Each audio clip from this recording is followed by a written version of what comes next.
금요일 새벽에 만나는 하나님 오신 여러분들을 예수님의 이름으로 축복하고 환영합니다. 기도하겠습니다. 하나님의 은혜에 감사드립니다.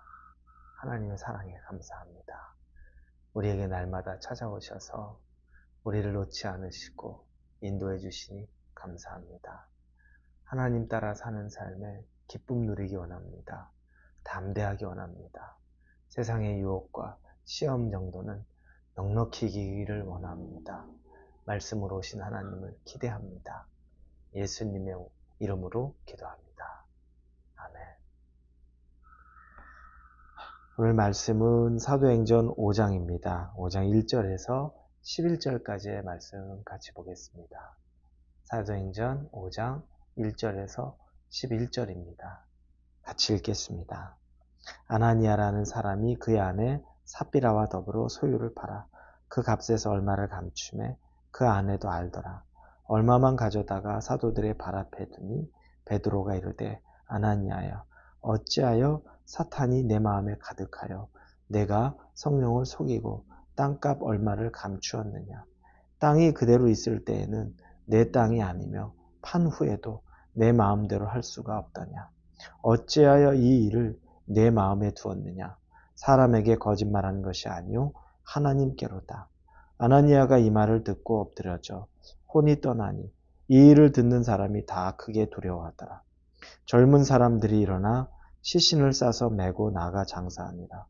3시간쯤 지나 그의 아내가 그 일어난 일을 알지 못하고 들어오니 베드로가 이르되 그 땅 판값이 이것뿐이냐 내게 말하라 하니 이르되 예 이것뿐이라 하더라.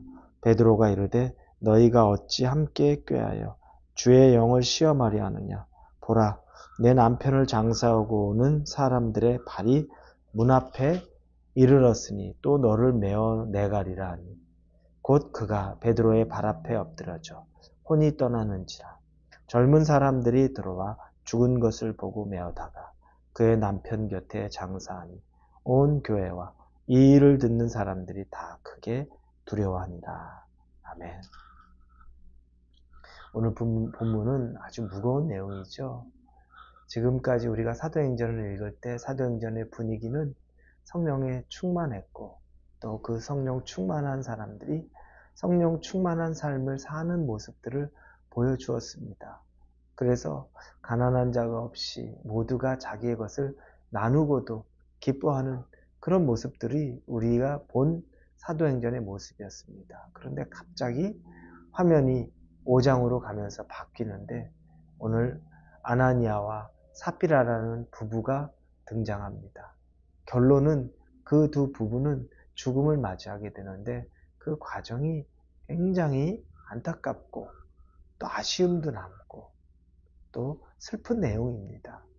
왜냐하면 그때의 분위기, 우리가 어제까지 본 분위기로 초대교회는 자기 재산을 자기 것이라고 말하는 사람들이 없을 정도로 자기의 소유를 팔아서 나누는 것이 그냥 일상이 되었던 것 같아요. 어제 우리가 본 바나바라는 사람도 자기의 밭을 팔아서 사도들 앞에 내어놓았습니다. 그러면 그걸 가지고 또 사람들에게, 가난한 사람들에게 나누어 주었겠죠. 이런 일들이 있었는데 이 아나니아와 삽비라 부부도 그 일을 해야 될 것 같은 생각을 한 겁니다. 뭔가 마음의 부담을 느꼈던 거죠. 원래 그 일은 누구도 푸시하는 것 아닙니다. 누구도 하라고 명령한 것도 아닙니다. 기쁨으로 자원해서 했는데 아나니아와 삽비라는 그 기쁨과 자원하는 마음의 분량이 그 사람들, 그 이전에 바나바와 그 이전에 했던 사람들과는 사실은 비교가 좀 되지 않았던 거죠. 그걸 그냥 인정했으면 됩니다. 나는 아직 믿음의 분량이 없으니까 내가 믿음의 분량이 더 채워지면 좋겠다. 나도 저 성장해서 저렇게 은혜롭게 하는 사람들, 나도 저렇게까지 믿음이 성장하면 좋겠다라고 진실되게 자기의 영적인 상태를 파악하고 소망을 가지면 됩니다. 그리고 은혜를 사모하면 되는 겁니다.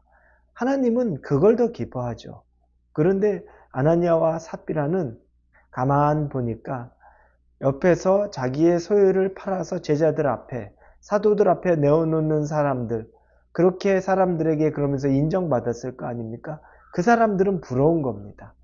자기의 믿음은 아직까지 거기에 가지는 못했는데 그 사람들의 모습은 또 부러우니까 자기의 밭을 팔았는데 그 모든 밭을 판 돈 전부를 내어놓는 건 굉장히 아직까지는 아까운 거였죠.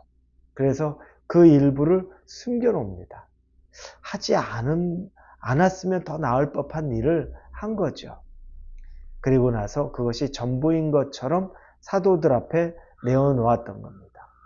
그들은 인정받고 싶은 욕구가 강했습니다. 사람은 누구나 인정받고 싶습니다. 그런데 여러분, 이것이 지나치면 죄가 되는, 우리를 넘어뜨리는 일이 되는 겁니다. 그렇게 사람에게 인정받으려고 하는 것들 여러분 늘 조심하십시오. 다른 사람에게 칭찬받으려고 하는 일들 조심하십시오. 그것들은 오히려 나를 넘어뜨리는 일이 결국에는 될 수도 있습니다. 그러니 그 일의 근원은 사람들을 바라보고 하는 것이 아니라 하나님을 바라보고 하는 것이 되어야 합니다.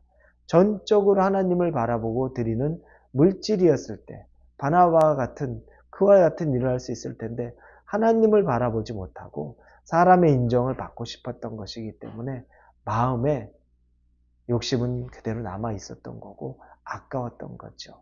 자, 그렇게 해서 내놓았더니 베드로가 단번에 그걸 알아차립니다. 베드로가 그들의 재산을 어떻게 알았겠습니까? 그런데 베드로가 그걸 영적으로 깨달은 거죠. 너희가 어찌하여 이걸 숨겨놓느냐? 라고 하면서 아나니아가 먼저 죽습니다. 그리고 나서 나중에 장사 치르고 왔는데 뒤이어서 아내 삽비라가 등장합니다. 삽비라에게 동일하게 묻습니다. 이게 전부냐? 기회를 다시 주는 거죠. 삽비라가 전부다라고 말하는데 너희 부부가 어찌하여 이런 죄를 짓느냐? 근데 그 죄를 명백히 말합니다. 이것은 성령을 속이는 죄라고 우리 3절에서 말하고 있죠. 성령을 속이는 죄를 범했다. 그리고 나서 삽비라도 죽음을 맞이합니다. 너무너무 비참하면서 불쌍하면서 또 한편으로 무섭습니다. 왜 하나님이 그렇게까지 가혹하게 하셨을까요? 이때는 성령의 시대입니다. 예수 그리스도가 살아계실 때는 하나님의 아들이 눈에 보이던 시대입니다. 이제 예수님이 살아계시지 않고 승천하셨죠. 그리고 성령을 보내셨습니다. 이 성령은 하나님인데 눈에 보이지 않는 하나님입니다. 하나님은 하나님인데 눈에 안 보이니까 사람들이 성령은 눈에 안 보이는 하나님으로 우습게 여기기 쉽상이 될 수도 있습니다. 우리가 요즘 그런 세대를 사는 거죠.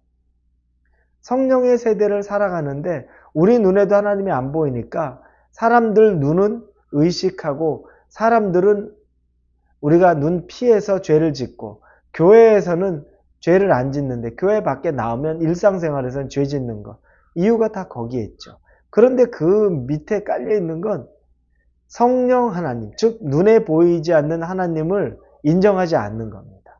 지금 그 시대가 바로 첫 시작의 그때의 초대교회입니다. 그때 하나님은 그들에 대해서 나는 눈에 보이지 않는 것 같아도 여전히 너희와 함께하는 하나님이라는 걸 반드시 보이기를 원했던 겁니다. 그렇기 때문에 하나님은 그 자리 가운데서 눈에 안 보인다고 날 속이려고 하지 말라고 하는 그 경고음을 아주 선명하게 그 초대교회에 보여준 것입니다. 본보기가 된 거죠. 살아계신 하나님, 영으로 계신 하나님에 대한 그분을 그러면서 존중하지 않고 그분을 멸시하던 것에 대한 하나님이 징계를 내리는 겁니다. 이미 사무엘상 2장 30절에 보면 말씀이 있는 것 압니다. 나를 존중히 여기는 자를 존중히 여기며 나를 멸시하는 자를 내가 경멸히 여기리라. 하나님이 그런 말씀 우리에게 주셨습니다. 당신을 존중히 여기는 자를 존중히 여기고 당신을 경멸히 여긴 자를 멸시하겠다고 말씀하십니다. 이와 같은 일이 그때 벌어진 겁니다. 이건 바로잡지 않으면 공동체가 망가질 수 있는 일입니다. 성령의 공동체가 망가질 수 있는 일이기 때문에 하나님이 아주 단호하게 그 일을 결정하신 겁니다. 그러면 여러분 이 이야기의 본질은 무엇입니까? 본질은 그래서 돈의 문제가 아닌 겁니다.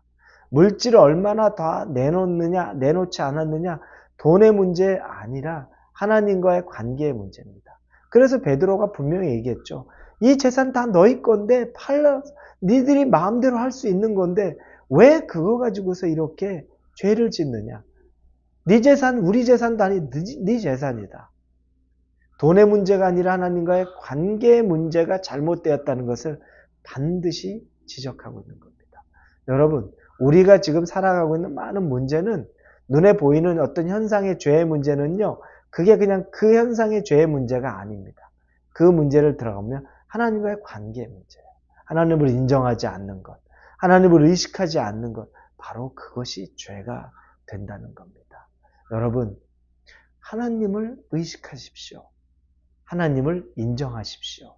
그리고 하나님의 관계를 여러분이 깨끗하고 아름답게 맺어갈 수 있기를 예수님 이름으로 축원합니다. 기도하겠습니다. 하나님 감사합니다. 돈의 문제가 아닌 하나님과의 관계에 무너진 아나니아와 삽비라를 보며 다시 경각심을 얻습니다. 하나님, 우리는 하나님의 관계를 아름답게 맺어갈 수 있게 하여 주옵소서. 예수님의 이름으로 기도합니다. 아멘.